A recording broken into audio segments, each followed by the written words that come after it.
हम पिछले 2 दिन से डेटा मैपिंग के बारे में बात कर रहे हैं। आज हम बात करने वाले हैं कि डेटा मैपिंग हमें स्टेप बाय स्टेप कैसे करनी चाहिए। छोटी कंपनी है, खुद ही कर लीजिए। एक्सेल शीट्स यूज़ कीजिए, फ्लो चार्टिंग सॉफ्टवेयर यूज़ कीजिए, हमारे जैसे सर्विस प्रोवाइडर को यूज़ कीजिए। और बड़ी कंपनी है तो सॉफ्टवेयर टूल्स की ज़रूरत पड़ सकती है। प्रोवाइडर्स की तो ज़रूरत पड़ेगी, लेकिन सॉफ्टवेयर टूल्स की भी ज़रूरत पड़ सकती है, क्योंकि बहुत बड़े सेटअप में आप पर्सनल इंटरव्यूज़ लेके सारा काम नहीं कंप्लीट कर सकते। मेरे यूट्यूब चैनल पे आपका स्वागत है, जिसपे आप रोज डेटा प्रिवेसी पे नया कंटेंट देखते हैं। और जैसे मैंने कहा, आज हम बात करेंगे डेटा मैपिंग कैसे करनी चाहिए। 1 सेकंड के लिए डेटा मैपिंग होती क्या है? Identify, categorise and track data in your organisation. और क्योंकि हम बात कर रहे हैं पर्सनल डेटा की, प्रिवेसी की, तो personal data in your organisation. हमने कल भी बात की थी, परसों भी बात की थी। डेटा बड़ा सारा पड़ा है और हमें तो सब पता होता है। और जब हम असेसमेंट करते हैं तो पता लगता है कि उसमें ऐसा डेटा पड़ा है जो 10 साल से किसी ने टच भी नहीं किया। फिर पूछो ये किसका है, किसी को नहीं पता। ब्रीच के लिए आपने कुछ छोड़ा हुआ, रास्ता खुला छोड़ा हुआ है ना।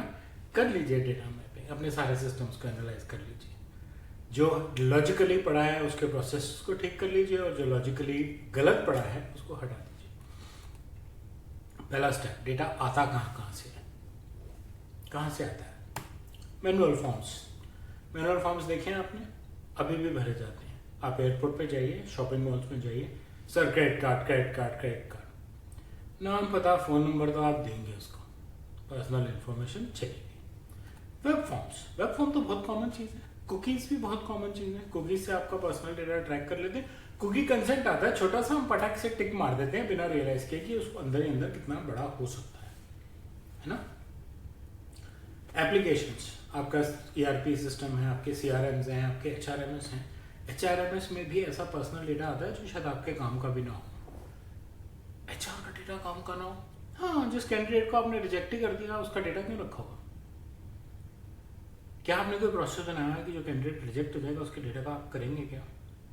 क्या आपने ये भी नोट किया हुआ है कि जो कैंडिडेट रिजेक्ट हो जाता है उसका पर्सनल डेटा भी आपके पास पड़ा रहता है ना? ये कुछ सवाल हैं जिनके जवाब आपको डेटा मैपिंग में चाहिए।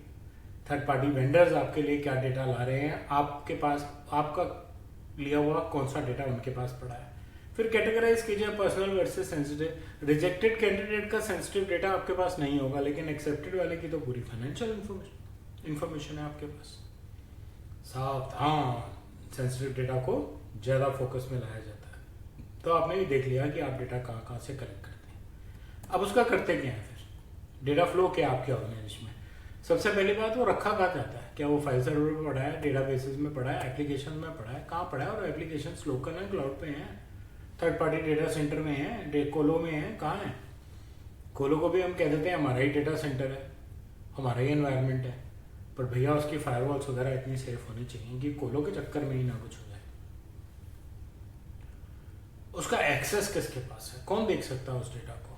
क्या वो सिक्योर है? क्या हमने उस पर प्रिवेसी एनहांसमेंट टेक्नोलॉजी जैसे एनक्रिप्शन और ये यूज़ किए हैं, एनोनिमाइजेशन, सूडोनिमाइजेशन, क्या हम ये यूज़ कर रहे हैं उस पर? क्या वो डेटा प्रोटेक्टेड है? क्या उसके बैकअप्स लेते हैं? क्या हमारे पास कॉपीज पड़ी हैं? क्या वो प्रोसेस होता है? इसीलिए तो हमने लिया था। कौन प्रोसेस करता है? इंटरनल है, एक्सटर्नल है? कब प्रोसेस करता है? कोई ट्रिगर है या मार्केटिंग इवेंट रोज होता है? या मेरे पास एक कस्टमर डेटाबेस है जिसको मैं हैप्पी दिवाली और हैप्पी होली भेजता रहता हूँ। इंपॉर्टेंट है। विजिटिंग कार्ड, ग्रीटिंग कार्ड्स भेजते हैं लोग, बर्थडेज पे गिफ्ट्स भेजते हैं लोग। जब बर्थडेज पे आप गिफ्ट भेजते हैं तो गिफ्ट तो कोई थर्ड पार्टी कंपनी डिलीवर करती है, केक तो कोई थर्ड पार्टी कंपनी डिलीवर करती है। फिर हो गया काम। तो प्रोसेसिंग क्या क्या होती है और कैसे होती है, कितना आसान है। आप कह सकते हैं मेरे पास है डेटा, तो कस्टमर का तो डेटा होता ही है यार। फिर आप कहते हैं तो प्रोस्पेक्ट को भी गिफ्ट भेजता हूँ। फिर आप कहते हैं वो मैं थर्ड पार्टी के साथ भी शेयर करता हूँ। तो आप प्रिवेसी की सारे प्रोसेसिंग एक्टिविटीज़ कर रहे हैं, चाहे आप एक छोटी सी कंपनी है, चाहे आप एक बहुत बड़ी कंपनी है। डेटा प्रोसेसिंग एक्टिविटीज़ को आप क्लासीफाई कीजिए, जिसके बारे में मैंने पिछली स्लाइड में कुछ बात करनी शुरू भी करती थी। प्रोसेसिंग एक्टिविटीज़ को आप क्लासीफाई कीजिए, यानी कि क्या HR रिलेटेड है, मार्केटिंग रिलेटेड है, लीगल कंप्लायंस रिलेटेड है, बड़े सारी चीज़ निकल आ सकती है। कितनी कंपनियों का काम ही सिर्फ पर्सनल डेटा प्रोसेस करना है या सिर्फ डेटा प्रोसेस करना है? Call centre, hello sir credit card ले लो। फोन नंबर पे आपको फोन करके पूछेंगे सर के इनिशिएट योर ईमेल आईडी। बन गई उनकी डेटाबेस। क्या आपका पर्सनल डेटा नुकसान होगा कि नहीं, इंपॉर्टेंट नहीं है, पर अगर जरूरत नहीं है तो शेयर क्यों कर रहे हैं?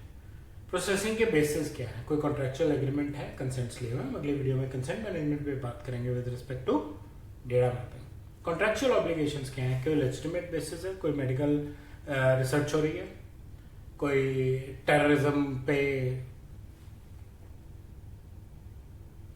मॉनिटरिंग हो रही है, कुछ भी हो सकता है। उसके बाद डॉक्यूमेंटेशन करनी जरूरी है। डॉक्यूमेंटेशन करते हुए मेरा फेवरेट टॉपिक आता है, क्या आपके प्रोसेसेस प्रॉपर्ली डॉक्यूमेंटेड हैं तो दोबारा चेक कर लीजिए, नहीं है तो अब कर लीजिए, और प्राइवेसी बाय डिजाइन के सारे प्रिंसिपल्स उसके अंदर डालने की कोशिश कीजिए। बाय डिजाइन के प्रिंसिपल्स एक चीज है, बेसिक प्रिंसिपल्स एक चीज है। Data anonymization, data minimization, purpose limitation हमने कल भी बात की थी। 10 साल पुराना डेटा पड़ा है, क्यों पड़ा है पता नहीं, ब्रीच हो गया है ना। मेरे पास एक कस्टमर की इतनी लंबी डेटाबेस पड़ी है, मुझे चाहिए क्या, सिर्फ फोन नंबर। गड़बड़। इस तरह data share with external vendors share करते हैं, क्यों, क्या पर्पस है, क्या कॉन्ट्रैक्ट है, कैसे शेयर करते हैं। मेथड ऑफ शेयरिंग सिंपल भी हो सकता है। आप कहते हैं कि मैं गिफ्ट डिलीवर करता हूँ, आप एक अच्छी कंपनी की वेबसाइट पर जाते हैं और डिलीवरी एड्रेस और नाम अपने कस्टमर का डाल देते हैं। That is also data share, but that is very very secure, बहुत सिक्योर है वो। आप एक अच्छे ब्रांड नेम गिफ्टिंग साइट पे, केक्स की अच्छी कंपनी, ब्रांड्स लाइक ITC, आप उनको यूज करते हैं तो आप कंपैरेटिवली सेफ हैं, और उनकी पॉलिसीज और नोटिस को पढ़ लीजिए कि आप डेटा शेयर कर रहे हैं उनके साथ। कॉन्ट्रेक्चुअल ऑब्लिगेशंस क्या उन वेंडर्स के साथ, मैं सिर्फ केक और गिफ्ट की बात नहीं कर रहा, बट वेंडर्स और किस्म के भी होते हैं, उनकी कंप्लायंसेस क्या है, और अगर ये डेटा देश से बाहर जा रहा है तो क्रॉस बॉर्डर डेटा ट्रांसफर पे किसी ने ध्यान दिया है कि नहीं दिया, इंपॉर्टेंट है। आपकी रिटेंशन पॉलिसी क्या है, मैं कब तक किसी का डेटा रिटेन करूंगा। हिप्पा कहती है 10 साल, DPDP एक्ट कहता है कि अगर 3 साल से ऊपर उसने जवाब नहीं दिया तो डिलीट कर दो। इसको हम सेक्टरल कंप्लायंस भी कहते हैं, एक पॉइंट आएगा इस स्लाइड में भी उसके बारे में। तो हम सेक्टर को या जिसकी मैक्सिमम रिटेंशन है उसको इंपॉर्टेंस देंगे। आप डेटा डिलीट कब करते हैं, जब वो पुराना हो जाता है। पुराने की डेफिनेशन क्या है भाई, 1 साल, 2 साल, 3 साल, 5 साल, 10 साल, डेफिनेशन होनी जरूरी है।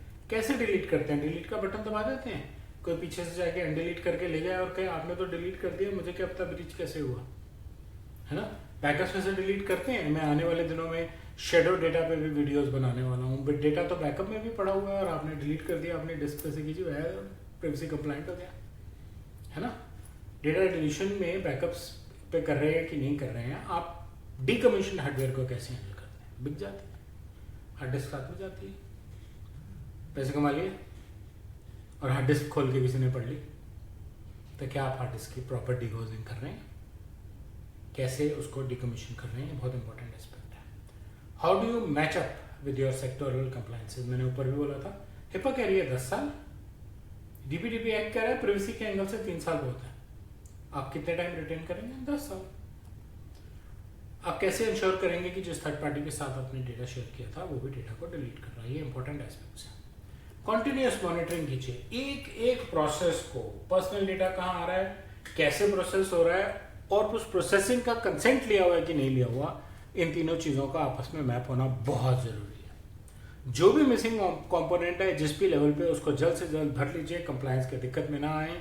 फ्लो को रेगुलरली मॉनिटर कीजिए, किसी भी प्रोसेस में कभी कोई चेंज आए तो चेंज प्रोसेस को भी मैनेज डॉक्यूमेंट कीजिए, और उसके इम्पैक्ट को, कि वो डेटा फ्लो को कहाँ इम्पैक्ट कर रहा है, उसको भी रीचेक कीजिए। पीरियोडिक ऑडिट्स कीजिए अपने डेटा के फ्लो की, अपने प्रोसेसेस की, और most important privacy impact assessment, data protection impact assessment, ये पीरियोडिकली रेगुलरली होनी चाहिए। कंप्लायंस ने मांगी है या नहीं मांगी है, मुझे करनी है भैया, मेरे को अपनी सेफ्टी भी इक्वली इंपॉर्टेंट है। हम अगले वीडियो में बात करेंगे डेटा मैपिंग और कंसेंट का क्या रिश्ता है। अगर आपको मेरा ये वीडियो अच्छा लगा तो आप बेल और लाइक आइकन दबाएं, मेरे यूट्यूब चैनल से सब्सक्राइब करें, और अपना फीडबैक कमेंट सेक्शन में शेयर करें। धन्यवाद।